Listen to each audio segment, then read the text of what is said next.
Nous allons reprendre la suite de cette matinée et nous avons le plaisir d'accueillir Pascal Notet, que certains d'entre vous connaissent déjà. Il est docteur en philosophie et lettres, membre du questionnement psychanalytique. Donc, c'est un frère du côté lacanien, ancien responsable de la clinique Parelli, ancien responsable clinique de Parelli, et auteur en 2020 de Qu'est-ce que la psychanalyse avec Deleuze et depuis Hume. Et donc, tu vas nous présenter un exposé que tu as intitulé Forme qui prend langage, langage qui prend forme. Voilà, on t'écoute avec plaisir. Merci beaucoup.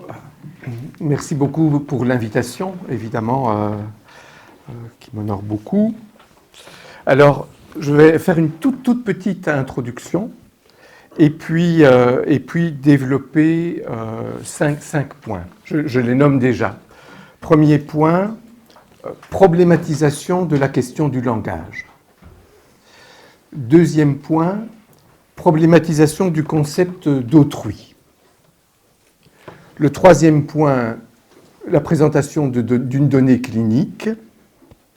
Quatrième point, une articulation. Et puis une brève conclusion. Alors, une petite introduction. Et j'ai remis la main sur le courrier que Blandine et moi avons échangé et qui est au départ de ma présence ici. Blandine fait allusion à une expérience avec des autistes dits typiques, ce qui est vrai dans mon parcours professionnel, et donc l'idée qu'il pourrait être question de réfléchir sur ce thème-là, prendre forme, au départ d'expériences de travail avec des autistes typiques. Mais il y a une phrase après, dans laquelle Blandine dit « Comme il s'agit du colloque d'une revue, nous pensons qu'il serait intéressant d'aborder éventuellement le prendre forme du langage. » Et je pense que ça a un peu travaillé, et prendre forme du langage. Est-ce que ça veut dire que c'est le langage qui prend forme, ou est-ce que ça veut dire qu'à partir du langage, il y a une prise de forme ? Prendre forme du langage, génitif, objectif, ou prendre forme du fait du langage. D'où les deux parties du titre qui sont venues, forme qui prend langage et langage qui prend forme. D'où le premier point, problématisation de la question du langage. Alors, sans être très compétent en la matière, et je pense à tout ce que pourrait nous dire Costas, qui est ici à côté, je me réfère très sommairement à Saussure. Saussure qui, d'après ce que l'on m'a appris, ferait la proposition suivante. Le langage peut être considéré comme la somme de la langue et de la parole. Langue plus parole, voilà ce qu'on peut considérer comme étant le langage. Alors, la langue, c'est ce qu'on trouve dans les dictionnaires, c'est ce qu'on trouve dans les grammaires, c'est ce qui est utilisé partout, mais qui peut être mis en forme, notamment dans des outils comme ceux-là. La parole, c'est l'utilisation vivante de la langue dans laquelle on baigne. Et le langage, ce serait la connexion, le jeu de la langue et de la parole. Alors, si on prend un point de vue scientifique,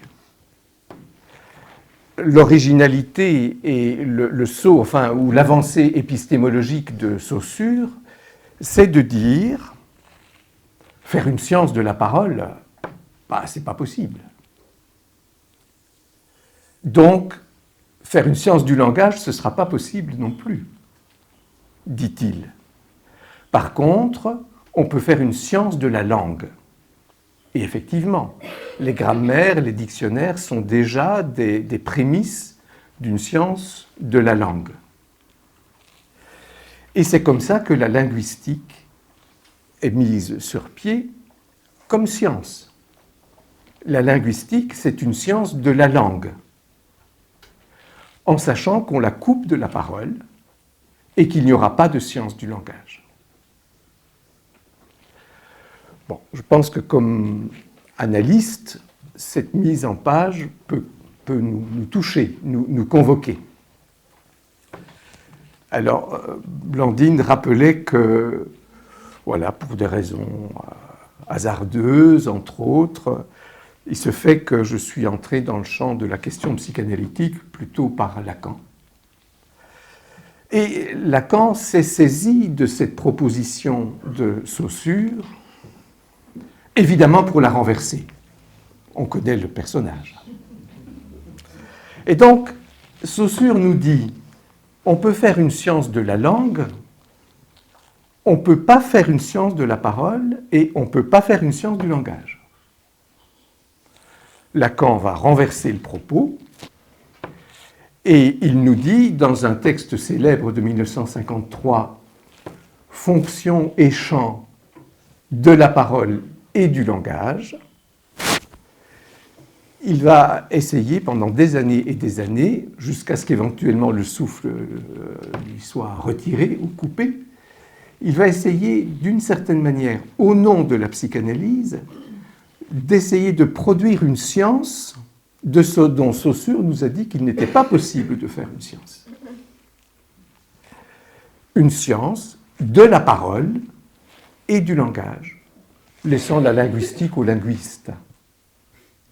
Et c'est comme ça qu'il écrit ce texte très important, pour ceux que ça intéresse, en 1953, « Fonction et champ de la parole et du langage ».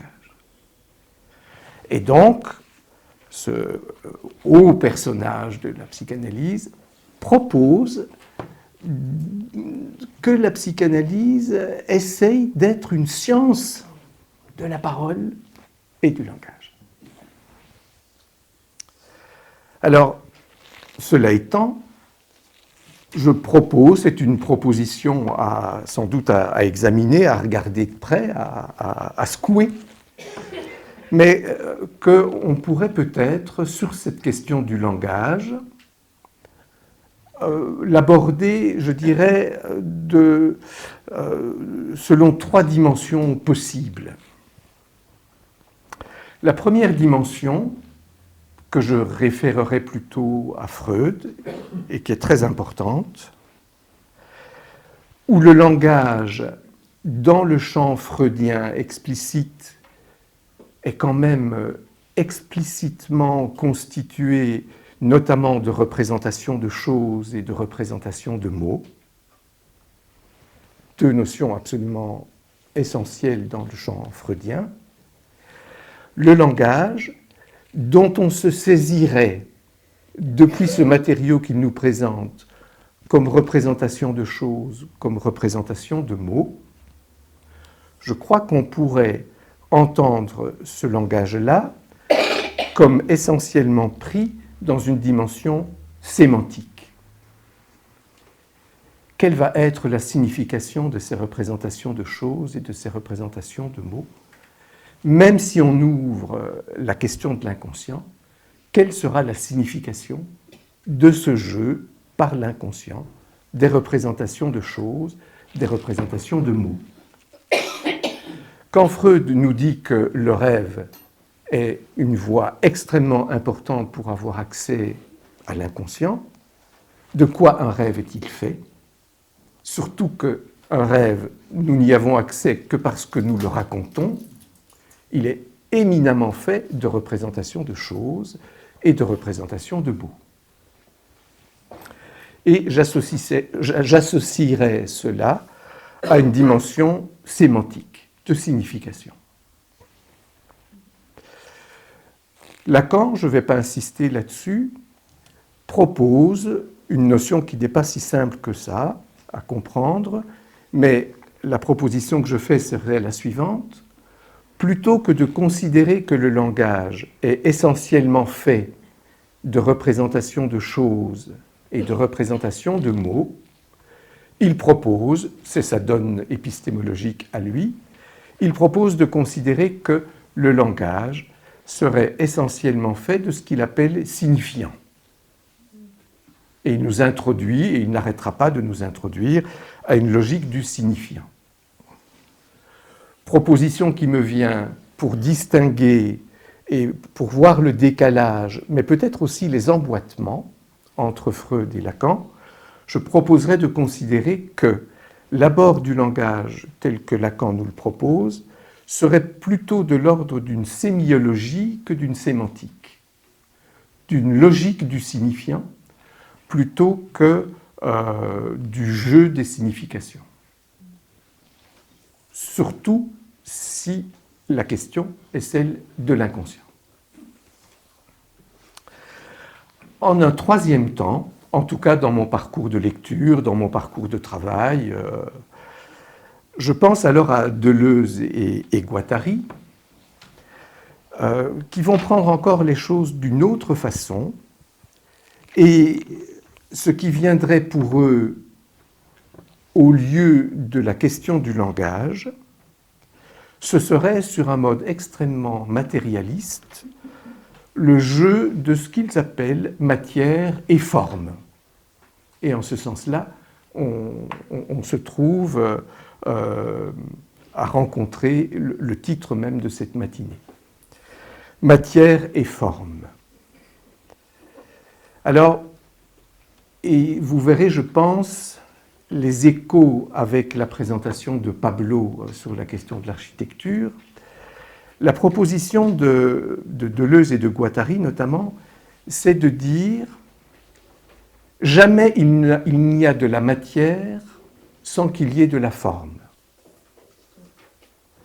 Jamais il n'y a de la forme sans qu'il y ait de la matière.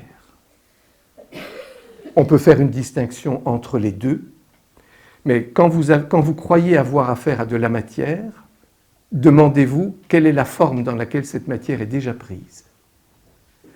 Quand vous avez affaire à ce qui se présente comme de la forme, demandez-vous dans quelle matière elle vous est donnée. Avec des effets de mise en abîme qui sont tout à fait passionnants. Je donne un exemple rapide qu'on trouve chez Leroi-Gourhan, notamment. L'exemple de la brique pour construire une maison. La brique qui a été moulée. On pourrait dire l'argile. Ben, l'argile, c'est la matière, quoi. Et on pourrait croire qu'elle est sans forme. Et le moule, c'est la forme dont on pourrait croire qu'elle est sans matière. Et Leroi-Gourhan fait remarquer, l'argile que vous utilisez pour faire une brique, vous l'avez déjà travaillée, vous l'avez malaxée, vous l'avez travaillée, vous l'avez déjà inscrite dans une certaine forme. L'argile que vous utilisez pour faire une brique, ce n'est pas l'argile que vous avez trouvée sur le terrain. Et donc, cette argile, elle a déjà été informée. Vous avez de la matière, il y a toujours déjà de la forme. Et le moule, ben c'est du bois. Le moule de la brique, ce n'est pas simplement un rectangle, c'est une forme, mais tout à fait matérialisée. Et donc, dès qu'on a de la forme, il faut toujours ouvrir la question, mais quelle est la matière? À quoi cette forme renvoie? Qui permet que cette forme existe? Donc, à la fois... Donc ça, c'est vraiment très, très important. Un petit moment de logique un peu philosophique, mais qui peut quand même voir à la fois d'où ça vient et vers quoi ça nous mène, cette proposition de Deleuze et de Guattari. Très rapidement, j'en passe par Spinoza, en contrepoint de Descartes. Descartes nous disait il y a la pensée et il y a l'étendue. Il y a la res extensa, les tables, les micros, les corps. Ça, c'est la res extensa. Puis, il y a la pensée, la res cogitans. Et Descartes propose qu'il y ait une coupure radicale entre la pensée et l'étendue. Éco-platonicien, c'est pas si facile que ça de sortir de ce schème de pensée. C'est même compliqué de sortir de ce schème de pensée. Et les propositions que nous avons entendues ce matin, c'est précisément qu'on est toujours aux prises au fait qu'on ne peut pas faire de différence pure entre les deux. Bien sûr, il y a de la forme, bien sûr, il y a de la matière, mais dès que j'ai affaire à un des deux termes, je dois m'occuper de l'autre. Et Spinoza nous invite déjà à ça avec la proposition philosophique suivante, d'une certaine manière assez révolutionnaire, le mot est un peu malhabile, mais par rapport à Descartes. Parce que Spinoza nous dit, en fait, il y a une seule substance. Et on ne la connaît pas, on apprend à la connaître que de façon très finie. Et cette substance, dit-il, elle ne se donne à nous, aux êtres finis que nous sommes, elle ne se donne à nous que selon deux attributs. L'attribut étendu, l'attribut pensée. Mais c'est une seule substance. Comme c'est une seule substance, quand vous l'attrapez par un bout, vous allez devoir l'attraper par l'autre. Alors que chez Descartes, on peut, quand on s'occupe de la pensée, être quitte de la question de l'étendue. Et inversement. Et Deleuze et Guattari font un usage de cette proposition de Spinoza tout à fait passionnante en parlant de ce qu'ils appellent une synthèse disjonctive. C'est-à-dire qu'on a au départ quelque chose qui est toujours déjà une synthèse, la substance, elle est toujours déjà une synthèse, mais je ne vais pouvoir en parler qu'au départ d'un attribut ou qu'au départ de l'autre attribut. Mais, disent-ils, dès que je commence avec un attribut, si je veux vraiment suivre ma pensée, être rigoureux, je vais devoir m'occuper de l'autre attribut. Il va y avoir un glissement perpétuel d'un attribut à l'autre. Une synthèse disjonctive qui fait que je vais déraper tout le temps, je vais tout le temps glisser et que je ne pourrai pas terminer avec quelque chose qui soit pur. Et donc, cette troisième façon d'aborder la question du langage, si j'associe la notion de sémantique à Freud, le régime des significations, si j'associe le nom de sémiotique au régime des signifiants chez Lacan, c'est une proposition de vocabulaire, associer le concept, la notion de sémiotique à cette matière-forme sans laquelle il ne peut pas y avoir de langage. Sémantique, sémiologie, sémiotique. Voilà, pour vous dire un petit peu, de façon encore abstraite, quels sont les outils que j'ai en tête pour essayer de soutenir la question, mais qu'est-ce que ce serait une forme qui prend langage, qu'est-ce que ce serait que du langage qui prend forme, et comment ça se joue entre les deux. Ça, c'est le premier point, problématisation de la question du langage. Deuxième point, problématisation du concept d'autrui. Et là, je vais chercher ce dont je vais vous parler, je l'ai trouvé, dans l'introduction du livre de Deleuze et de Guattari intitulé « Qu'est-ce que la philosophie ?» où Deleuze et Guattari s'interrogent « Mais qu'est-ce que c'est qu'un concept ? Qu'est-ce que c'est qu'un concept ?» Et pour essayer de nous introduire à « Qu'est-ce que c'est qu'un concept ?», ils prennent comme exemple la question d'autrui.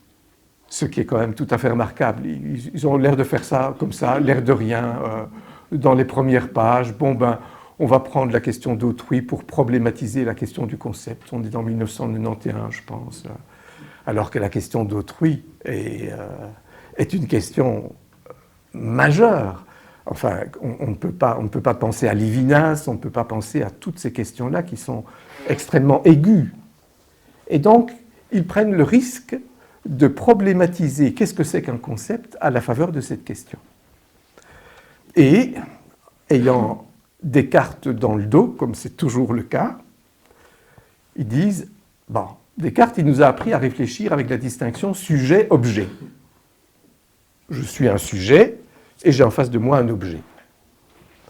Bon, en général, et notamment scientifiquement parlant, on commence toujours comme ça et on est prié de terminer comme ça. Ils disent, avec la question d'autrui, c'est quand même embêtant. Parce que, ok, moi, je veux bien me situer comme un sujet, et puis je vais prendre en considération autrui, et toute la conceptualité dont on dispose m'invite à prendre autrui comme un objet. Oui, mais il paraît que c'est un objet qui est aussi un sujet. Donc c'est quand même un objet un peu bizarre. Même chose en sens inverse. Et ils disent, au fond, le concept d'autrui, si on le pense depuis les catégories sujet-objet, il nous met en panne tout le temps.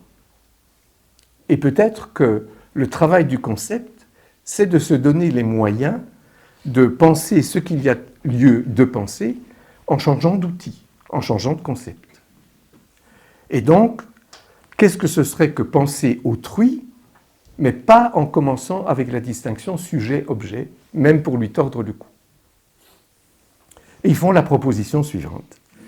Ils disent, ben voilà, je suis dans un champ de perception, je lis mon journal, je suis tranquille, et puis à un moment donné, quelqu'un passe, par exemple, et avec un visage effrayé, crie et dit quelque chose. Ce quelqu'un, je ne l'ai jamais rencontré, je ne le connais pas, peut-être je ne le connaîtrai jamais. Mais en tout cas, il y a quelque chose de mon monde qui est interrompu. Il y a une effraction. Et alors, il propose de considérer que autrui, c'est la place dans laquelle quelqu'un, éventuellement que je ne connais pas, que je ne connaîtrai éventuellement jamais, c'est la place dans laquelle quelqu'un vient avec un visage, avec une expression, et peut-être avec un langage. Et ils concluent leur travail en disant « Autrui, c'est ni un sujet, ni un objet. Autrui, c'est l'expression d'un monde possible. » Voilà, ça c'était le deuxième point. Problématisation du langage, sémantique, sémiologie, sémiotique, problématisation de la question d'autrui, ni comme objet, ni comme sujet, mais comme expression d'un monde possible. Alors les données cliniques à partir de là. Je vais vous raconter très brièvement l'histoire d'un grand enfant et d'un jeune ado. Je vais l'appeler Clément, en espérant ne pas me tromper de prénom au fil de l'évocation. Alors, cette expérience, elle a duré presque 7 ans dans l'institution où j'ai longtemps travaillé, avec une équipe qui s'occupait d'ados. J'ai quitté cette institution depuis quelques années. Je ne suis pas retourné sur place pour aller rechercher les anamnèses, demander. Non, voilà, j'ai fait ça de mémoire. Il y a donc de l'imprécision, mais il y a la précision de la mémoire. Il y a la précision de ce qui s'est imposé pour moi à la mémoire. Alors, quand Clément arrive à Parélie, où j'ai travaillé, il n'a pas 12 ans, 11 ans et demi, je pense. Il n'est pas propre encore, il porte des langes. Je pense qu'il est en institution depuis qu'il a 2 ans, 2 ans et demi. Pour ce dont je me souviens de ce que l'anamnèse nous apprenait de lui, eh bien, au fond, son histoire institutionnelle a commencé par une espèce d'accident. On l'aurait retrouvé très haut sur un toit. Les voisins l'auraient vu. Tout le monde est évidemment alarmé. On se rend compte que la situation familiale est quand même tellement difficile. Et hop, le voilà en pédopsychiatrie. Il a fait plusieurs institutions. Et quand il arrive à Paris-Ly, il n'aura fait de trajet que institutionnel depuis l'âge d'à peu près 2 ans et demi. On l'avait donc retrouvé haut sur un toit. Situation dramatique que je ne peux évoquer qu'en souriant, parce que c'est la seule façon de s'en souvenir. Le trait tout de même que je vais épingler, un trait pas très joli, mais c'est comme ça. La nuit, si on voulait que lui parvienne à s'endormir et permette aux autres jeunes du groupe de dormir, il fallait quand même, le plus délicatement possible, mais quand même vraiment, l'isoler. Et donc, entre 8h, 9h du soir et 5h du matin, il était isolé dans sa chambre. Non pas sur un mode technique, avec camisole, etc., mais enfin, il était isolé dans sa chambre. C'était la seule manière qu'il ne soit pas trop stimulé, qu'il puisse lui-même dormir et qu'il ne stimule pas tous les autres au point que personne n'aurait dormi. Voilà. Et donc, je ne sais pas, 4h30, 5h, 5h30 du matin, on se rencontre après cette éclipse nocturne. Et chose que je n'avais jamais rencontrée dans mon expérience professionnelle, il y avait du caca au plafond. Voilà. Et donc on se met à travailler avec ce jeune, quasiment 7 ans. Alors l'épisode qui s'est imposé à ma mémoire est probablement dans un lien via le moment où on s'est rencontré avec Pablo, ça va impliquer la question de l'architecture. Je m'en suis rendu compte presque dans l'après-coup d'y avoir pensé, parce que évidemment, c'est la question sémiotique, matière-forme qui est ma question. Hein. Et plein d'occasions permettraient d'étoffer cette question, mais c'est celle-là qui s'est imposée à moi. Alors, je vais faire quand même un petit dessin. Tout le monde s'est dessiné. Hein. Oui. Et voilà, en fait, je n'ai jamais appris la technique des slides. Voilà, je suis. Oui, voilà. Et donc, je suis complètement incompétent en la matière. En plus, comme je le disais à une collègue, j'aime bien arriver avec du matériau qui n'est pas trop ficelé, en fait, parce que parfois, le chemin de la parole, il va... Et les slides, ils peuvent avoir quelque chose, ils ont décidé de ce que j'allais dire avant que je m'énonce, quoi. Ce qui ne me convient pas tout à fait. Et la métaphore qui me vient, c'est que quand j'offre des fleurs, je préfère les fleurs coupées. Comme ça, elles fanent, on les oublie, et on peut recommencer une autre fois. Alors, maintenant, la question de l'architecture. Donc, les bâtiments c'était des nouveaux bâtiments à Paris-Ly. Je vais faire comme ça, alors. Merci. Voilà. Le terrain dans lequel les bâtiments ont été construits au début des années 2000, ici à Uccle, d'ailleurs, un terrain plat, et puis un grand vallonnement derrière. Et donc, les architectes ont pensé à faire un truc qui est un rez-de-chaussée quand on arrive, mais qui est un premier étage quand on sort. D'autant plus qu'ils ont du coup décidé de faire un sous-étage en évacuant la terre ici et en mettant une grille ici. Au fond, là, on a une petite plateforme. C'est pas très compliqué à comprendre. Et cela, qui est donc rez-de-chaussée par là, mais premier étage par ici, ce sont les lieux de séjour. Avec ici des fenêtres, et ces fenêtres avec des oscillobattants.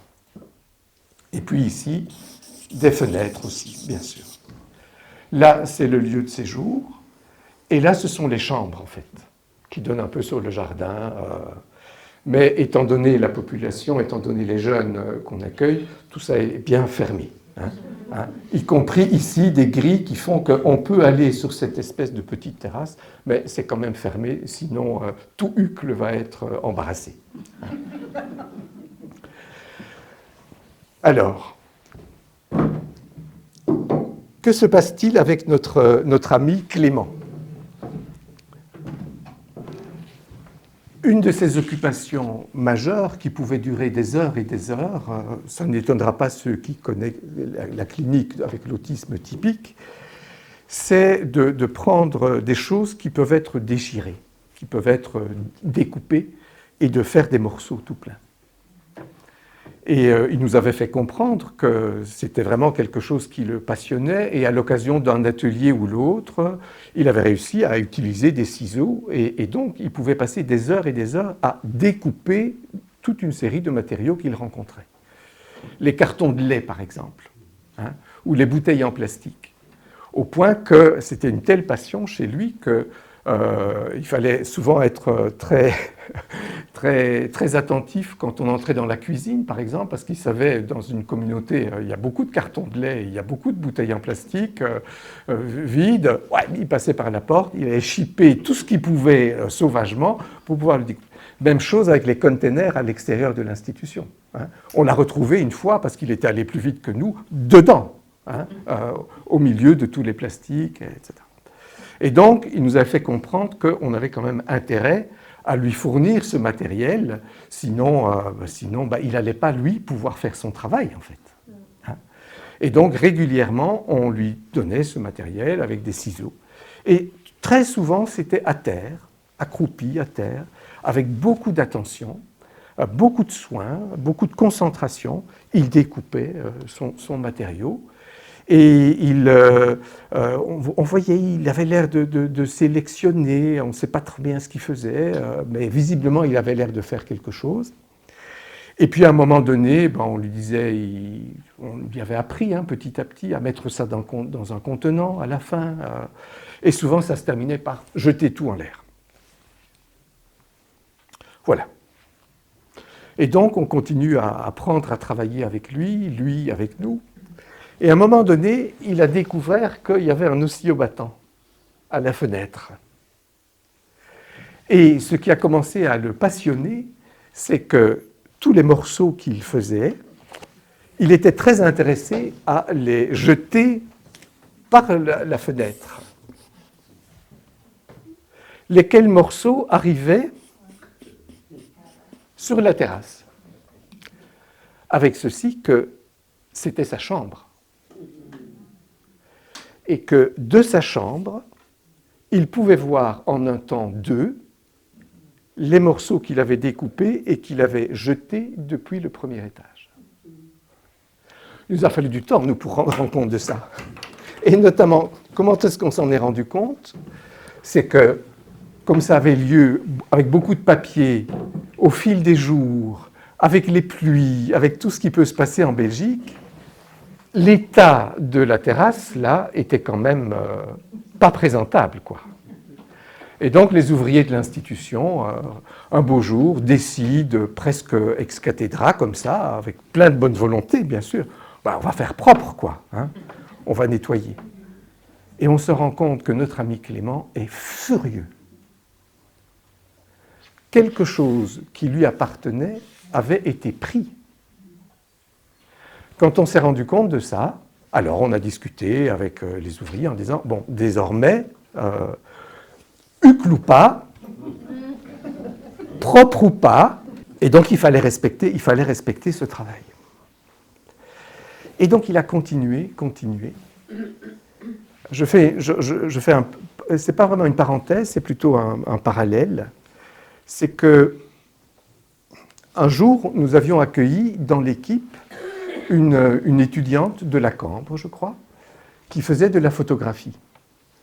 Elle avait désiré venir faire son stage comme photographe dans un milieu de pédopsychiatrie et on l'avait accueillie avec beaucoup, beaucoup d'intérêt. Elle avait particulièrement été intéressée par la figure de Clément et son travail et elle avait fait quelques photos de lui absolument remarquables. Si je m'y étais pris, j'aurais pu repasser par l'institution, essayer de remettre la main sur ces photos. Elle a fait peut-être, je ne sais pas moi, à mon avis, sur 6 mois de temps, elle a finalement sélectionné une dizaine de photos, toutes avec Clément, qu'elle a présentées comme travail de fin d'études, et elle a brillamment réussi. Des photos très très belles où voilà, les visages ne doivent pas trop apparaître, enfin tout ça, mais des photos très parlantes, très éloquentes. Et donc je pense que ça aussi, ça nous a appris quelque chose. Cette photographe nous a vraiment appris qu'il y avait vraiment quelque chose à voir et pas seulement à accompagner. Et quand Clément est furieux parce qu'on a enlevé tout son travail, quelque chose qui est à voir pour lui a été enlevé. Parce que il n'a pas accès à la terrasse si ce n'est par le regard. Et parfois, il demandait à y aller et il récupérait des choses. On ne sait pas très bien selon quels critères. Et donc, tout ça nous oblige à considérer qu'il y a du travail dont on ne connaît pas les paramètres, dont on ne connaît pas les derniers paramètres, mais qu'on ne peut que respecter ce travail et accompagner ce travail. La fin de l'histoire, telle que je m'en souviens, c'est qu'à la fin, et je pense que c'était un des moments, à mon avis, quand même très importants dans son travail, c'est que les intervenants qui étaient les plus proches de Clément, ceux qui étaient dans un rapport de travail le plus intense avec lui, avaient pensait vraiment, enfin, se rapportait à ce qui pouvait se passer dans le jardin comme à quelque chose qu'il y a lieu de regarder, comme à une œuvre d'art, en fait. Et je me souviens de quelques collègues qui prenaient des photos, qui se les échangeaient, et donc cela était par nous vu, regardé, parlé. Voilà, d'un point de vue clinique, la matière première que je souhaitais vous présenter, en se disant que l'architecture a joué un rôle tout à fait considérable. Faisons semblant de boucler la boucle, parce que c'est beaucoup plus riche que ça, mais en préparant la petite intervention de ce matin, pour la première fois, je me suis dit, oui, mais on l'a retrouvé sur le toit. Le caca au plafond. Et ici, c'est exactement le mouvement inverse. Il y a quelque chose où il lance et il pense avec la gravitation. Tout ce travail-là, c'est absolument évident que ça a eu des effets de subjectivation pour lui, sur lesquels nous avons pu prendre appui, et lui, pour qu'il puisse quitter l'institution en paix. Parce que, pour vous dire quand même un tout petit détail, normalement, on peut travailler avec ces enfants-là 3 ans, on peut aller jusqu'à 5 ans, mais on nous conseille que quand même après 3 ans, c'est mieux. Évidemment, après 3 ans, nous et lui, ensemble, nous n'étions nulle part. On essaie tout de même de l'inscrire dans une institution. Le chaos, la nuit, la première nuit, a été tel qu'on l'a récupéré le lendemain. 1 an après, on a essayé de trouver une autre institution qui allait prendre le relais, et là, ça a duré 2 heures. Le temps que je revienne de l'avoir déposé dans l'institution, un téléphone nous était adressé disant « venez le rechercher parce qu'on ne va pas pouvoir travailler avec lui ». De telle sorte qu'on a encore travaillé 3 ans, 3 ans et 2 ans avec lui, jusqu'à ce qu'à un moment donné, la situation soit suffisamment apaisée que on puisse tendre la main à une autre institution qui nous la donne pour accueillir Clément. Il est tout à fait évident que ce travail-là est une des pièces majeures de la constitution subjective, de la construction subjective, puisque nous sommes dans une perspective psychique de constructivisme, en fait. Voilà. Alors maintenant, comment faire l'articulation entre la problématisation du langage tel que j'en ai parlé, la problématisation du concept d'autrui et cette expérience dans laquelle nous avons été davantage des accompagnateurs, éventuellement à relancer quelque chose, mais qui visiblement a été tout à fait initié par lui. Alors, puisque nous sommes dans une circonstance d'autisme typique, et que le langage, classiquement, est pensé comme la langue plus la parole, voilà ce qui donne le langage. Langue, avec Clément, il n'y en avait pas. Parole, avec Clément, il n'y avait pas. Langage, ce serait quoi? Point d'interrogation. Et donc, on peut se dire, en caricaturant, on a du corps, quoi.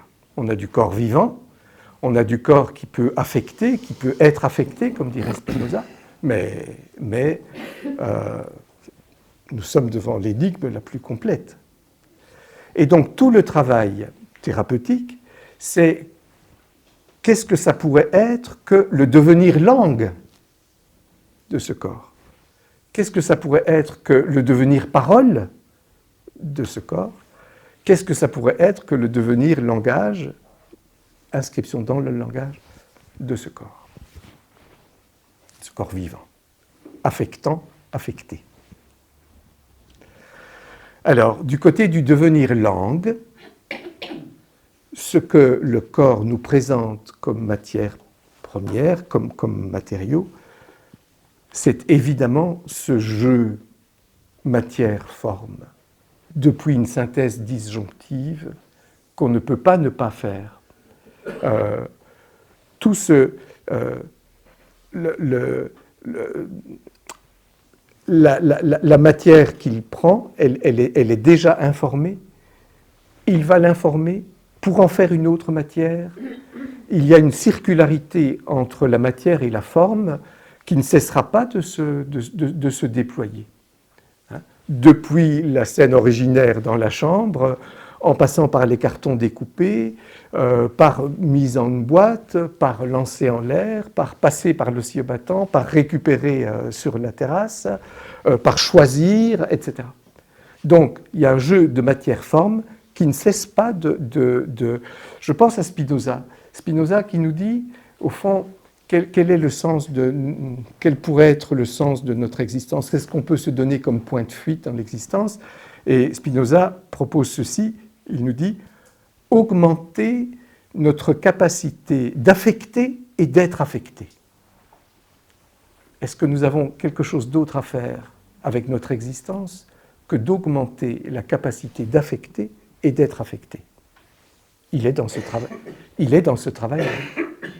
Depuis le jeu sous coupe de synthèse disjonctive entre matière et forme. Voilà, pour Clément qui ne parlera jamais, qui ne dispose pas d'une maîtrise quelconque de la langue, en un certain sens, en tout cas dans son énonciation, voilà le devenir langue, ce qui vient comme devenir langue de sa situation de départ. Qu'est-ce que ce serait que le devenir parole de cette situation hors langage au départ? Je pense que là, il faut mettre la question du transfert. C'est dans le transfert qu'il y a un devenir parole de ce qu'il fait, au point que, à la longue, on peut même s'émouvoir, on peut s'étonner, on peut se dire des choses à l'occasion de ce qu'il nous présente. Un devenir langue depuis le jeu matière-forme, un devenir parole depuis le jeu du transfert. Qu'est-ce que ce serait que le devenir langage? Le devenir langage suppose la mise en jeu de dispositifs. Et il est évident qu'il nous a impliqués dans un dispositif. Alors, ce jeu matière-forme, le jeu du transfert et le jeu d'un dispositif, ces trois notions se présupposent l'une l'autre. Il y a du dispositif parce qu'il y a du transfert et parce qu'il y a de la matière et de la forme. Inversement, on ne se saisit de la matière et de la forme que parce qu'il y a un dispositif qui nous le présente dans le transfert. Donc ces trois données, devenir langue, devenir parole, devenir langage, se présupposent l'un l'autre. Ce qui est le propre de la sémiotique, à mon avis. Et alors, on peut retrouver la définition d'autrui que Deleuze et Guattari nous proposent. Lorsqu'il y a ce travail de présupposition d'un devenir langue, d'un devenir parole et d'un devenir dispositif, alors la matière contenue, la matière forme, devient à proprement parler expression. Dans le transfert, c'est l'expression d'un monde possible. Expression plus monde possible, c'est autrui.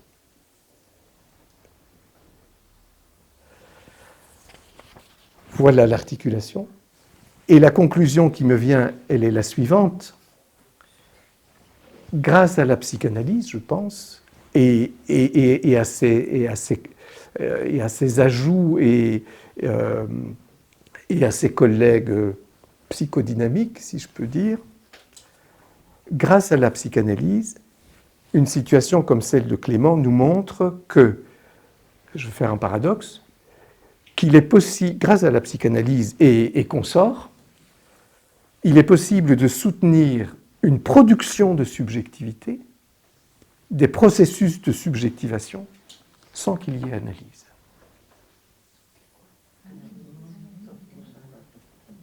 Et je pense que ça, aujourd'hui, c'est absolument fondamental. Aujourd'hui, où le capitalisme et le néocapitalisme vient briser, interrompre, raturer les possibilités de subjectivation et de subjectivité qui soient assumées de façon, comme dirait Guattari, dans leur singularité et dans leur autonomie, alors il est vital, anthropologiquement parlant, de soutenir une production de subjectivité, des processus de subjectivation, grâce à tout ce savoir-faire, grâce à toute cette conceptualité psychanalytique, sans qu'il y ait d'analyse.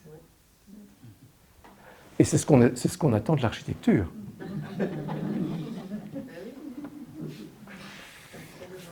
Voilà ce que je voulais vous...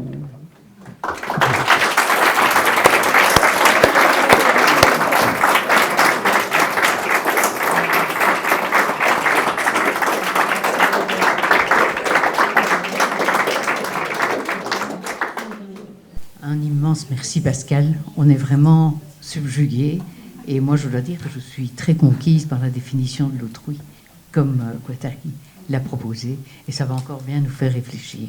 Donc vive les petits papiers. Voilà, alors on va passer la parole à notre collègue Kostas Natsikas qui va donner ses associations. Oui, plutôt des associations parce que nos références ne sont pas communes. Donc on verra bien où on peut se croiser. Ce n'est pas évident. Alors déjà,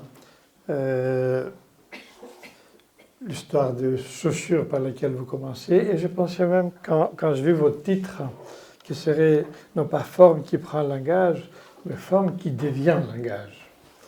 C'est pas pareil. Et je vais revenir un peu plus tard. Déjà, l'histoire de chaussures qui est compliquée comme histoire, dans la mesure où ce qu'on a reçu de lui, c'est ces deux élèves, Bailly et de Jaén, qui ont recopié ce cours. Lui, il ne les a pas publiés lui-même, ces élèves, et qui était donc la version structuraliste de la langue, je précise, avec les signifiants à signifier. Donc toute la structure que donne chaussure de la langue sur ces deux pôles. Si ce n'est que lui-même était très préoccupé, sans pouvoir le théoriser, le concevoir bien, la question du signifié. Le signifiant, il le travaille très bien. Mais ce les élèves ont gardé, c'était plutôt du côté structuraliste qui a repris Lacan, c'est cette notion de construction de la langue purement sur le signifiant. Et on a un peu quand même laissé de côté le signifié, dans la mesure où le signifié, il y a tout le monde affectif, toute une gestualité. Vous voyez, vous parlez, moi aussi, en faisant un complément d'expression, langage. Je vais revenir sur le mot langage. Mais en tout cas, Saussure, il en a souffert, et il a fini sa vie très mal, vous savez, par le fait qu'il n'arrivait pas à passer et à faire des jonctions entre la sémiologie des contes, la sémiologie, pas la langue des contes, la sémiologie des contes, et la structure de la langue. Donc voilà, quelque chose là qui est effectivement, pour ce qui a repris Lacan, un peu, si on peut dire, du côté du signifié, un grand manque. On reste de ce côté-là. Alors, moi qui ai fait philo, on a pris plus de choses par Cassirer, par exemple. Ernest Cassirer, qui, pour ceux qui ont lu sans doute Pierre Aulagnier, c'était sa référence principale, post-lacanienne, Pierre Aulagnier, et qui était la notion de la déictique, qui est traduite, ça veut dire monstration. C'est-à-dire que le tout petit enfant, même tout au long de la vie, le fondement du langage, ce n'est pas du tout des mots, c'est de pouvoir montrer quelque chose que quelqu'un d'autre va voir. Hein, les petits enfants, on le sait tous, ils passent par cette étape qui est le fondement du langage, c'est-à-dire de montrer quelque chose, mais qui intéresse l'enfant pour 36 choses ou qui se pose des questions éventuellement, mais que quelqu'un d'autre va regarder. Et les voyelles qui accompagnent cette déictique, cette monstration, sont le fondement du langage et plus tard de la langue. C'est-à-dire, même Freud, involontairement, quand il a étudié le Forda, le fameux Forda de son petit-fils, c'était les O qui voulaient dire loin, et les A, le Da, il a traduit un peu, qui voulait dire ici. Vous voyez, les voyelles, donc expression spontanée du petit enfant, déjà partent sur le ici, là, là-bas, etc. Enfin, cette sorte de position spatiale, en somme, c'est pour ça que c'est la monstration, position spatiale qui prend les formes, c'est-à-dire on est déjà dans les formes, qui constitueront le fond de ce qui peut devenir plus tard le langage, parce que le contenu de ce qui se passe n'est pas pris dans cette monstration. Il est rajouté plus tard, et c'est là où le mot va intervenir. Mais déjà, donc c'est là où il y a par exemple la pensée de Deleuze-Guattari sur la forme et matière, elle est limitée parce qu'elle colle vite la forme sur la matière, alors qu'il y a toute la perception de la matière. Et la perception n'est pas du tout dans la forme. Elle est touchée, elle est sentie, enfin, toute une série de choses qui passent par le perceptif, et bien sûr le perceptif aussi la vue, mais c'est lui, etc., qui compose les premiers éléments de ce qui devient le langage. Donc ce qui fait que dans le langage, on a la danse, la peinture, la musique, c'est des langages qui n'utilisent pas les mots. Bon, on peut en rajouter, bien sûr, mais les mots viennent après, en quelque sorte, la langue. Et Saussure a souffert de cette difficulté. Il a fini sa vie dans son pavillon au fond du jardin, dans l'alcoolisme, parce qu'il n'arrivait pas à faire cette jonction. Je ne sais pas si on l'a fait, mais le psychanalyste tente de la faire, justement. On en est là. Et j'aurais aussi des exemples du côté des enfants autistes avec qui j'ai travaillé. Même une fille actuellement qui mange les mouchoirs. Elle ne les découpe pas, elle les mange avec ses parents, sans arrêt. Et puis les parents lui ont donné une boîte pour en avoir une consommation à volonté, parce qu'ils n'ont pas de problèmes financiers. Donc ils lui achètent des grosses boîtes et puis ils consomment les mouchoirs. Et ce qu'on a travaillé ensemble avec les parents, c'était de cacher la boîte, très peu, pour un petit temps, parce que c'était cette sorte d'autostimulation autistique, elles sont justement pour supprimer l'attente. C'est une sensation qui produit un effet calmant, et ça produit la non-attente de la réponse de l'autre. Donc, vous voyez, l'autrui vient après cette étape-là. Donc, je conseille aux parents de cacher un peu la boîte un petit moment, de la faire apparaître, de commencer un petit jeu, vous voyez, autour du stéréotype, les stéréotypes. Et en la cachant, à dire à l'enfant, mais où est la boîte? Oui, en pensant à Freud tout simplement, mais quand même, d'introduire quelque chose, cet enfant il a 10 ans, où il ouvrait l'enfant sur l'absence, sur l'intervention de l'autre pour lui faire parler de l'absence, etc. Et donc, vous voyez, un mot, à peine, mais pour l'essentiel, un jeu de formes. Cacher, montrer, etc. Et le mot vient après juste pour localiser. C'est encore, on est dans les cassières. Dire où, pas plus, pas ce qu'il y a dedans, etc. Mais où.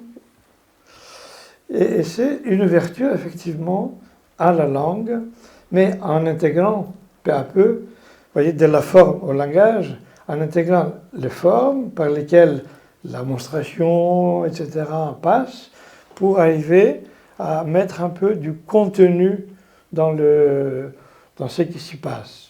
Pour l'enfant autiste au début. Mais c'était pour dire aussi autre chose, brièvement, c'est des sujets énormes, on pourrait pas, je ne vais pas trop monopoliser la parole, que les bébés même, le fœtus même, utilise du perceptif dans sa communication avec l'environnement. Le fœtus du 5e mois, et après, il a toute une série de perceptions qui lui donnent des informations de ce qui se passe autour, et il fonctionne presque comme tous les vivants, comme tous les animaux, sur ce qu'on appelle les biologiques, qui sont de signes binaires qui informent est-ce que c'est bon, est-ce que c'est un danger, etc., mais qui ne permettent pas, si on peut dire, la tiercéité, qui ne permet pas de construire des contenus mentaux. Ce qui se passe plus tard, à condition que, pour le bébé qui sort un peu de ce premier langage binaire des signes, sur l'étape où il n'y aura pas une explication sentie, mais une explication par l'absence. Et la présence de l'autrui et du ternaire, c'est quand il y a en même temps la notion de l'absence. Bon, c'est une notion énorme, bien sûr. J'en ai fait quelques livres, pas un, autour de ça. Et donc, ce n'est pas évident de résumer tout ça. Mais pour dire là où les choses se croisent et où divergent un petit peu entre nos perceptions.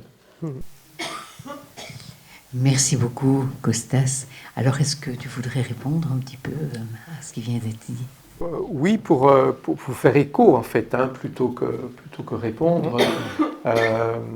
À partir de ces questions et de ce que vous déposez là, j'essaierai de me réapproprier ce que j'ai essayé de présenter, en disant 2-3 choses. La première chose, c'est que on va supposer qu'un enfant souffrant d'autisme typique, comme c'est le cas de Clément depuis son bas âge et même adolescent, bien que les choses ont énormément évolué, ça a beaucoup bougé, mais je pense qu'on peut faire l'hypothèse de départ qu'au fond, il organise sa vie psychique de telle façon qu'il n'y ait pas de place pour l'autre. Bien sûr. Il repère suffisamment l'autre pour lui barrer le passage. Et donc, voilà. Je pense au mot anglais without, avec dehors. Voilà. Il fait without l'autre. Avec l'autre, mais buiten, dehors. Et donc, la donne de départ apparaît comme fondamentalement intrapsychique. Évidemment, l'intrapsychique, les sensations, les perceptions, plus. Bien sûr. Ça, c'est évident.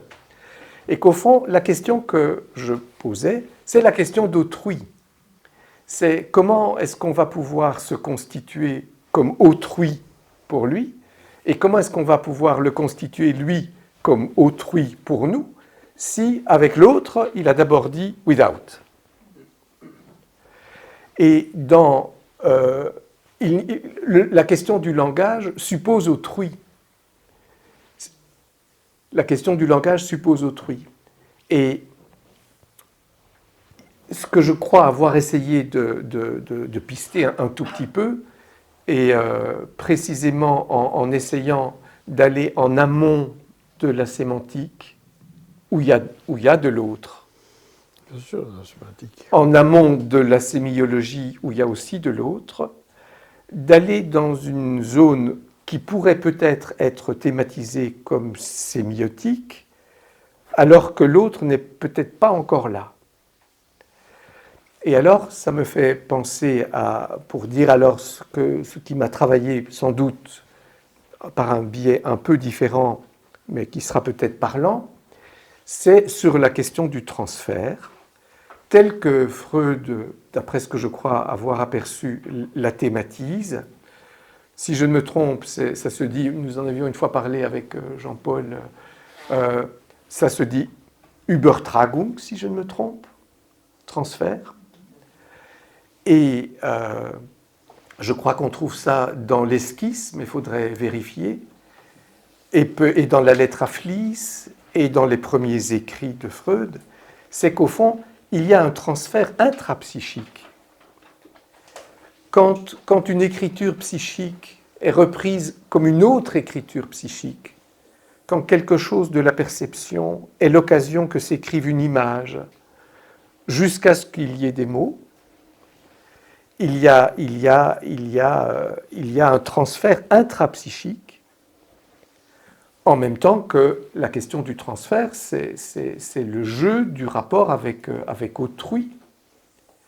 Et l'hypothèse qui me viendrait, à titre d'hypothèse, c'est que est-ce que le transfert, au sens fort que nous entendons, ne suppose pas que ces deux dimensions du transfert soient en appui l'un sur l'autre, en présupposition l'un sur l'autre.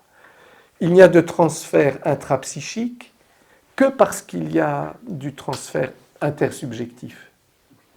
Et qu'est-ce que ce serait que du transfert intersubjectif s'il ne mobilise pas un transfert intrapsychique? Et la question des enfants qui souffrent d'autisme nous montre qu'il y a panne sur le transfert intrapsychique, d'où la répétition, d'où les écholalies, d'où les choses qui ne cessent pas de se répéter sans différence.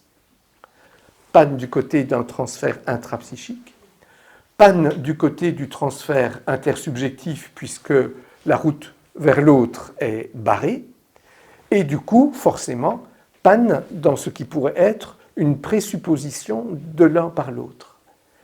Et qu'alors, tout le travail est de dire, mais comment on va rencontrer, comment on va devenir des partenaires de transfert d'un jeune qui est aux prises avec ces souffrances-là, de telle manière que quelque chose d'un transfert intrapsychique puisse se mobiliser, augmenter sa puissance d'être affecté par sa puissance d'affecter, et inversement. Et en ce sens-là, avec la remarque suivante, c'est que, ça c'est une remarque peut-être un peu tendancieuse, donc elle est en partie fausse, mais elle est peut-être en partie vraie, c'est que comment, avec la meilleure volonté du monde, comment ne pas prendre les jeunes autistes dans les conditionnements qui nous vont, comment ne pas les prendre dans les conditionnements qui nous arrangent, au nom de autrui, au nom du langage, au nom de la communication. Parce que ce qu'on constate quand même, c'est que jusqu'à un certain point, un enfant autiste, jusqu'à un certain point, il peut faire ce que vous lui demandez. Il peut conditionner. Il peut se prêter à du conditionnement. Et que la question avec mes collègues, qui nous paraissait très importante, mais en même temps très complexe d'un point de vue pragmatique et thérapeutique, comment soutenir la singularité et l'autonomie de ce jeune, quoi qu'il en soit de la souffrance autistique dans laquelle il est. Et du coup, que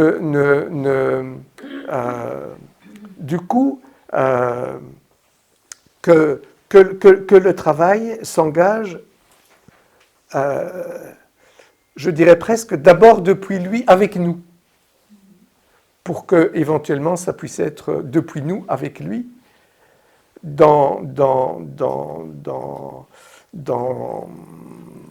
l'éthique, il faut bien dire, dans l'éthique de permettre à sa singularité et à son autonomie de prendre place comme autrui parmi... et on constate que quand on essaye de travailler comme ça prend en général du temps, ça demande beaucoup de détours, beaucoup de moments où on se demande qu'est-ce qu'on fait, mais quand même, assez régulièrement, on arrive à des résultats, en gros, waouh, c'est quelqu'un. Autiste ou pas, c'est quelqu'un et on peut vivre ensemble. Et ça, c'est quand même d'autant plus que je pourrais... Moi, j'en suis venu à considérer que ces jeunes qui souffrent à ce point-là, comme ça, parfois je me dis c'est des lanceurs d'alerte, en fait. Ils nous disent, depuis leur point de souffrance, ils nous disent tout ce qui ne va pas, tout ce qui ne va pas autour, tout ce qui empêche notre condition anthropologique de se déployer dans la capacité d'affecter, d'être affecté, et du coup être à l'écoute non seulement de leurs difficultés, mais comment, en prenant appui sur nous, ils vont pouvoir trouver une solution, leur solution aux difficultés qui sont les leurs. Je trouve que anthropologiquement, c'est pour faire un jeu de mots, c'est capital. Juste un mot. Oui, juste un petit mot par rapport à ce que vous dites et les associations qui me viennent, parce qu'on est dans un contexte psychanalytique. Est-ce que le transfert, comme on le connaît surtout en psychanalyse, ne vise pas justement à supprimer la dimension d'autrui de la psychanalyste, du psychanalyste ou de la psychanalyste, dans la mesure où c'est une recherche, ce qui pousse le transfert, c'est une recherche pulsionnelle, hallucinatoire, à prendre l'analyste comme l'objet du passé. Et donc, dans ce cas, ce n'est pas à un autrui qui s'adresse, c'est pour transformer ce qui est autrui en quelque chose d'un objet qui était déjà là. Il y a une répétition, en somme, le transfert. Sauf que, dans la proposition, entre guillemets, théorique que j'ai faite, autrui n'est ni sujet ni objet.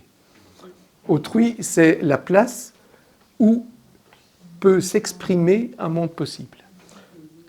Là, on est d'accord. Si ce n'est que dans les mouvements transférentiels, il vise à supprimer autrui. Simplement, cet autrui ne se limite pas dans cette position d'être supprimé, et il laisse l'espace pour que... Il vise à supprimer le sujet que je suis. Ce qui est d'ailleurs très difficile pour les psychanalystes de nous sommes de l'accepter. Non, il vise à la réalisation pulsionnelle. Il s'en fout de ce qui est de l'autre. Hein. Bon, bref. Et pour l'autiste, juste un dernier mot, les autistes il y en a des variantes énormes au niveau de l'autisme, mais c'est quand même ce qui caractérise, c'est justement la tendance à l'autosatisfaction perceptive, ou plus ou moins en tout cas avec des stéréotypes, qui exclut tout autre en échange. Donc toute la question, c'est est-ce qu'on peut entrer dans cette auto ? Tout à fait. Merci beaucoup. On va passer la parole à Françoise Labbé, qui est une collègue aussi de la société. Alors, merci beaucoup Pascal de ton exposé qui est passionnant et qui nous ramène à beaucoup de dimensions en même temps. Et je voulais reprendre peut-être par rapport à ce que disait Pablo Loas ce matin, la question de l'architecture qui va permettre aussi le transfert finalement. Que l'architecture, et je pensais ce matin aux représentations architecturales que décrit Geneviève Hague, qui a beaucoup travaillé, qui a beaucoup travaillé avec les autistes et les nourrissons, et qui a beaucoup travaillé aussi sur les textes d'Henri Maldinet. Et donc, les différentes façons de voir un espace, je trouve que c'était aussi une très belle métaphore de pouvoir penser les différents vertex qui peuvent se déployer dans une communication entre deux personnes, par exemple un thérapeute et un patient quel qu'il soit, que ce soit un petit autiste, un grand adulte, n'importe quoi, un adolescent. Ça, c'était la première chose. Et puis, je vais reprendre simplement ta dernière phrase, la production de la subjectivité sans analyse. Alors, je suppose que quand tu dis ça, tu veux dire la production de la compréhension, de la communication, parce que c'est ce terme-là que j'ai envie d'utiliser, la communication que les autistes nous adressent, qu'ils ne nous adressent pas d'ailleurs à nous, qu'ils adressent parce qu'ils sont dans un monde d'une pulsionalité circulaire, où il n'y a pas d'adresse à l'autre, puisqu'il y a effectivement le without, comme tu as dit. L'autre ne doit pas exister parce qu'il créerait trop de turbulences et de douleurs psychiques. Alors il crée trop de douleurs parce que c'est insupportable justement de pouvoir se quitter et de ne pas être en permanence collé au début de l'autisme. Donc il y a toute cette question de reconnaître la communication qui vient de l'autre, et c'est tout un temps, ce que disait M. Nassikas aussi, je trouve qu'il faut apprivoiser les autistes, et on ne s'adresse pas à eux parce que d'abord ils ne veulent pas s'adresser à nous tout simplement, et on n'existe pas. Donc il faut commencer à pouvoir comprendre ce qu'ils nous disent sans qu'ils veulent nous le dire. Et progressivement mettre un petit pas de plus en plus grand dans on va créer un espace, et on va créer un espace de transfert où on va pouvoir s'adresser l'un à l'autre. Mais sans le langage au départ, et parfois toujours sans le langage, chez certains autistes qui restent sans langage. Mais donc ça, et ça renvoie aussi à la communication, comme l'a dit Meltzer, en utilisant ce que disait Suzanne Langer, qui était une philosophe qui a écrit sur le chant et la danse.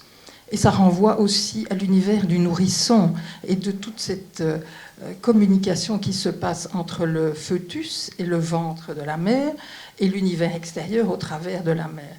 Enfin, au travers du placenta, le bruit du placenta, tout ce qu'on connaît maintenant, de tout ce qui se passe dans tous ces moments de gestation, et puis dans les premiers temps de la naissance.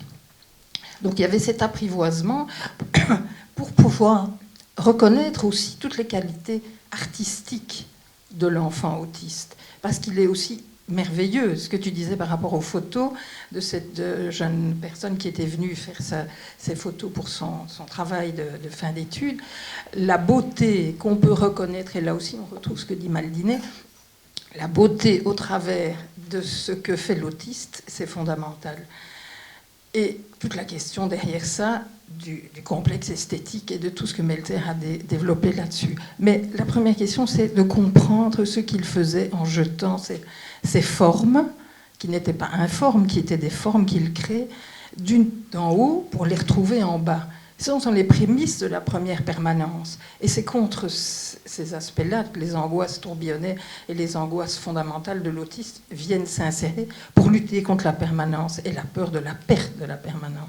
Donc je trouvais que c'était très joli, que ça se répondait très bien, qu'il faut créer un espace pour qu'il y ait un transfert, le transfert dans lequel le psychanalyste peut commencer à travailler sur ce qui se joue ici et maintenant en référence au passé, ou même au passé qui n'a pas existé, puisque c'est de ça qu'il s'agit chez l'enfant autiste. Voilà. Merci beaucoup de toutes vos contributions. Merci. Très intéressantes.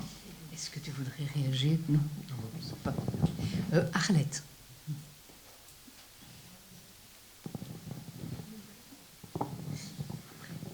Alors, merci beaucoup aussi. Alors, je me demandais, à propos de votre réflexion ou question sur le transfert intrapsychique dans l'esquisse, et bon, voilà, je me dis, est-ce que ce serait ce moment où effectivement Freud décrit cette recherche cette quête de l'identité de perception? Est-ce que ce serait à ce moment-là, est-ce que c'est à ça que vous avez pensé quand vous en avez parlé? J'ai plutôt pensé à la transcription. À un moment donné, Freud se demande si une écriture passe dans une autre écriture. Hein, et j'ai plutôt pensé à ça. il en arrive à l'idée d'une autre modalité d'investissement, mais il parle de traduction, en fait. Et j'ai pensé à ça. Et au fond, la question, c'est pour qu'un texte puisse être traduit dans un autre texte, c'est une opération extrêmement compliquée parce qu'il faut quand même tenir le texte d'origine et il faut le lâcher. Si on ne le tient pas, il n'y aura pas de traduction. Et si on ne le lâche pas, il n'y aura pas de traduction non plus. Et mon idée, qui n'est pas... c'est qu'au fond, il y faut sans doute un appui sur l'autre pour pouvoir en même temps lâcher, tenir et donc traduire. Et que c'est un travail quand même considérable de faire en sorte qu'un chemin s'ouvre par rapport à l'enfant autiste pour qu'il daigne, ne serait-ce que fragmentairement, prendre appui sur nous pour que devienne possible une traduction qui sinon est en panne. Okay. Et alors, la deuxième petite chose, c'est aussi une illustration de la production de subjectivité sans analyse. Je l'ai déjà raconté à certaines personnes. C'est l'histoire, il le raconte, et ça n'a absolument aucun secret, aucune difficulté pour lui. Il s'agit du peintre Luis Salazar, qui est un peintre du Pays Basque. Et en fait, à l'âge de 3 ans et demi, il était à San Sebastián et il a lâché la main de son père. Et il est tombé dans un collecteur, le grand collecteur d'égouts. Et bon, le père a dû plonger dedans. Enfin bref, ça a été quelque chose d'assez dramatique. Et le souvenir que Luis Salazar en a, c'est d'une chute infinie, alors que ça a sans doute duré une seconde. Et puis de quelque chose qui, au niveau de sa vision, était comme ça saccadé, dans le sens vertical. Et Salazar adulte travaille beaucoup avec des bleus. Et dans sa palette, il a 3 bleus. Il y a le bleu cobalt, il y a un deuxième bleu, je ne sais plus lequel. Et puis il y a un troisième. Et il n'arrive jamais à trouver exactement le bleu qu'il souhaite trouver. Et donc il y a des essais, jusqu'au jour où, Eureka, il tombe sur le bleu qui lui convient. Et à ce moment-là, il se rend compte, ou il réalise, ou il lui revient, que ce bleu est le bleu de la voiture que le père a hélé en le sortant donc du collecteur. Et il retrouve donc toute une part de l'histoire. Ce qu'il voyait comme ça au niveau vertical, il était sur le dos du père qui courait, bon, et il était au bord de l'évanouissement, il a une fracture, et il a été hospitalisé, enfin bref. Et donc il retrouve toute une partie, et en plus, il va appeler ce bleu-là le bleu Salazar. Ce qui montre quand même qu'au niveau identitaire, c'est assez inouï comme histoire. Voilà. Forme qui prend langage. On va passer la parole maintenant à Muriel, qui est aussi une collègue. Bonjour, merci beaucoup aux 2 présentateurs et à monsieur aussi. Moi, il y a tout qui se met en espèce de forme. Mais je voulais rebondir sur ce que vous avez dit par rapport à la relation thérapeutique et le travail avec l'aimant et avec la petite fille autistique. Et rebondir aussi sur ce que Françoise a dit. Quand on est psychanalyste et qu'on se met dans une relation transférentielle avec un autiste et qu'on essaye... Enfin, ma question était, où est le conditionnement ? Où est la reconnaissance de l'altérité et de la singularité? Parce que comment peut-on faire? C'est la question de l'autre, en fait. C'est comment est-ce qu'on peut faire pour... Nous, on voit, vous parliez du langage. Alors, il y a une petite contradiction, il n'y a pas le langage. Mais il y a le langage, puisqu'il y a tout ce qui fait. Puisque vous reconnaissez le langage dans l'art, c'est de l'art. Enfin, je veux dire, c'est de l'expression. Et l'expression... Donc... Nous, on voit ça. Alors, c'est aussi pour faire le lien avec ce qu'on voit de l'intérieur et ce qu'on voit de l'extérieur. Nous, on le voit, nous, on le sent quand on est psychanalyste. Et comment faire? Alors, c'est notre théorie, notre espoir, c'est de pouvoir, nous, le transformer en langage et en parole pour que ça puisse débloquer la panne. Mais quelle est la relation, quelle est la part de conditionnement alors, puisqu'on est contre toutes les méthodes teach et tout ça qui font que du conditionnement, mais dans quelle mesure c'est sa singularité ou c'est notre singularité qu'on donne et qu'on prête. Enfin, voilà, c'est à ça que ça m'a fait réfléchir. C'est vraiment une bonne question. On pourrait peut-être la traduire en disant comment supposer qu'il y a du devenir langage en puissance, comment on ne peut pas ne pas faire cette supposition, et en même temps, comment ne pas savoir à sa place. Et ça me paraît très très important, parce que effectivement, il m'est arrivé de voir des psychanalystes qui plaquaient leur savoir sur la situation, et rien bouge. Parce que les psychanalystes disent, avec tes concepts, tu peux revenir. Et qu'on en a vu. Et que donc la question, c'est ne pas savoir à la place de l'autre, mais supposer, on ne peut que supposer que notre éthique propose une place d'autrui. Maintenant, comment est-ce qu'ils vont s'y inscrire? Ça, on ne sait pas. Et nous devons, dans le transfert, c'est pour ça qu'à mon avis, c'est impossible, sans d'une certaine manière être soi-même analyste, parce que l'épreuve à laquelle il nous expose par rapport à comment ça se passe pour eux face à cette proposition d'autrui, ils nous mettent à rude épreuve. Et c'est seulement, je pense, en devenant nous-mêmes analysants de la situation que peut-être on n'empêche pas qu'ils viennent s'inscrire dans la place d'autrui avec le savoir qui est le leur, et non pas avec nos projections de savoir. Nous, on peut ouvrir un espace d'attente. Et comment faire? Et comment faire pour que cette attente ne soit pas un savoir à leur place? Alors la dernière intervention, Jean-Paul. Pascal, c'était un exemple magistral de synthèse disjonctive. Et je voudrais beaucoup te remercier. Alors par rapport à cet enfant Clément, quand même, quel inventeur, quoi.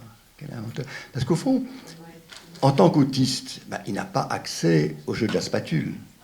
Il ne peut pas être sous la joue de Winnicott, faire tomber la cuillère, que Winnicott va ramasser et lui rendre. Il ne peut pas non plus arriver au Forda. Le jeu du coucou ne marche pas non plus, parce que le visage de l'autre, il peut pas. Donc il invente une espèce de synthèse entre ces trois formes de jeu, sans sujet. Sans sujet. Voilà. Et en même temps, en faisant ça, il articule un espace tridimensionnel à un espace topologique. C'est-à-dire que ça sort d'un côté et ça rentre d'un autre côté. Ce qui est quand même l'espace de l'autisme. Et donc, mais il le transforme en faisant ça. Tu vois, et je trouve que c'est quand même là quelque chose d'une inventivité exceptionnelle et qu'un dispositif d'équipe a pu saisir. Voilà. Comme s'il avait réussi à ce que nous devenions l'autre de ce dispositif qu'il a mis en place sans qu'il y ait de l'autre. Il a réussi à nous attraper dans son jeu. Et quand ça arrive, qu'on est attrapé, qu'on prend des photos, qu'on est content de ce qu'on voit, eh bien, il lui arrive quelque chose. Voilà, on va te remercier, Pascal, pour ce brillant exposé, et on va passer à Lucie.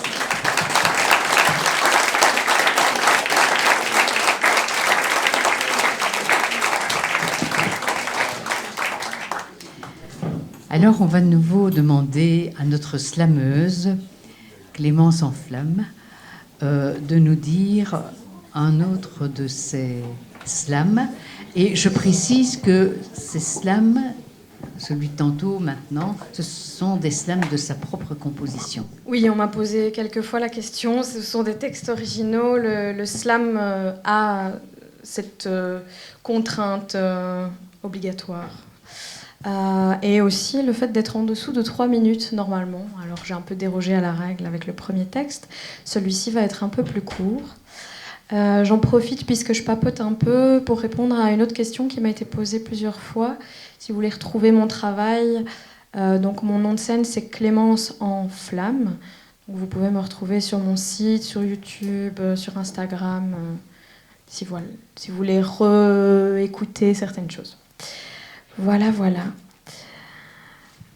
Alors, je vais juste vous proposer, comme on a beaucoup discuté, on a été assis, tout ça, si vous voulez prendre un moment pour prendre une grosse respiration, si vous avez besoin d'étirer vos bras ou de vous lever ou quoi, genre de retourner un peu à votre corps, en fait, parce qu'on a beaucoup fait de l'intellectuel. Moi, je vais le faire, en tout cas.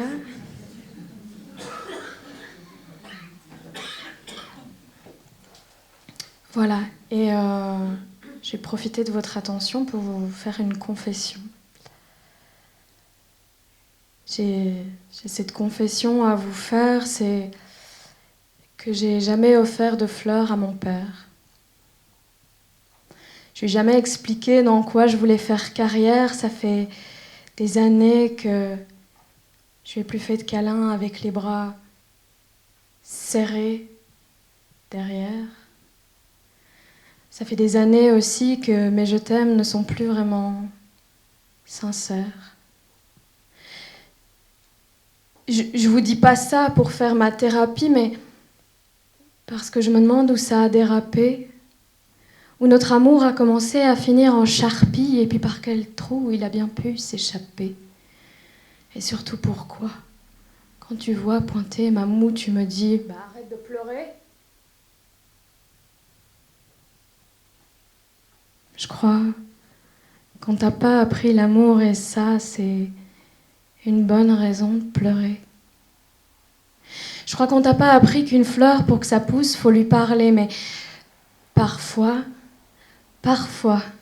tu me parles. Tu me parles de ta mère qui t'a forcé à être un homme. Tu me parles de ton père qui t'a oublié par le rhum. Tu me parles de ta mère qui t'a brisé les pieds avec des chaussures trop serrées.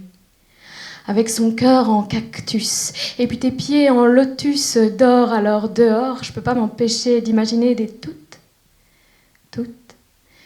petites chaussures sur tous les hommes que je croise dans la rue.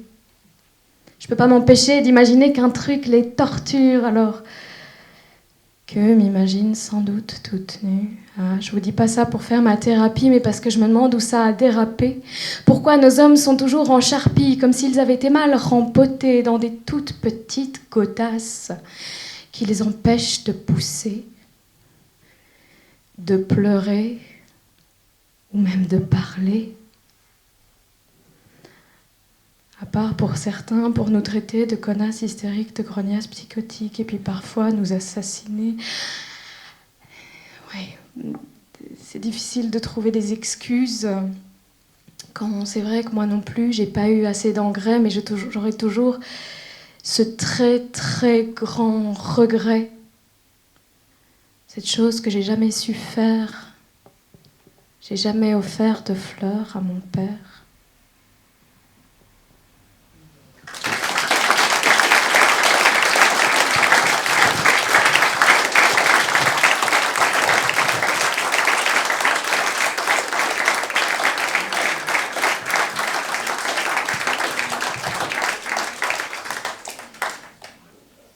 Voilà, maintenant nous allons passer à une autre partie de notre matinée par la remise du prix Habert.